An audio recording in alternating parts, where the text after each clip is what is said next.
Bonjour à tous et merci de nous rejoindre pour cette première session d'information sur la télévision du Burkina.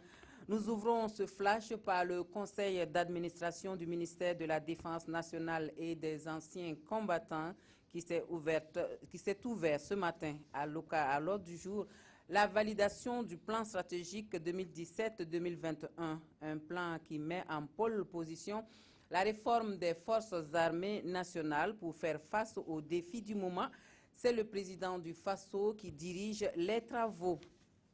Et puis la commune rurale de Marcoy dans l'Oudalan s'est réveillée hier matin les pieds dans l'eau. La forte pluie enregistrée dans la nuit du 18 au 19 juillet a occasionné d'importants dégâts matériels.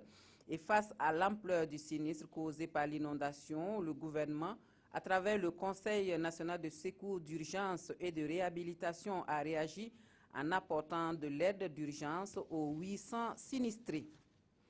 Au Burkina Faso, c'est désormais une tradition depuis 2008 pour la Caisse autonome de retraite des fonctionnaires d'octroyer des bourses scolaires aux orphelines des pensionnés de la Caisse.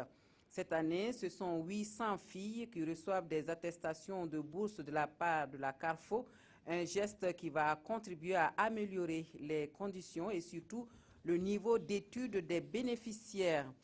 Et l'ONG Christian Aid et ses partenaires qui échangent à Ouagadougou sur la question du genre dans l'élaboration des différents projets et programmes. L'ONG entend mettre en priorité la prise en compte de la femme dans ses différentes actions. La question de la résilience est également une préoccupation de Christian Aid qui compte tenu donc des changements climatiques. L'Union internationale pour la conservation de la nature tire justement une sonnette d'alarme quant à cette question récurrente de changement climatique qui, selon l'UICN, affecte négativement les budgets des États.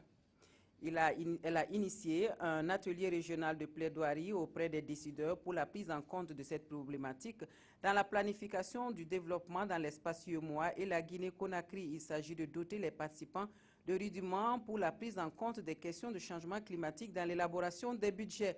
Hors de chez nous, pour finir, l'État islamique revendique l'attaque du train en Allemagne qui a fait 4 blessés, dont 3 grièvement. L'auteur de l'attentat, un jeune Afghan de 17 ans, a été abattu sur place et peu de temps après, l'on découvrait un drapeau de Daesh dans sa chambre. Le jeune demandeur d'asile était hébergé dans une famille d'accueil et l'enquête se poursuit pour déterminer les liens avec l'État islamique. Voilà, merci d'avoir suivi ce flash. On se retrouve tout à l'heure à 13h15 pour plus d'actualités.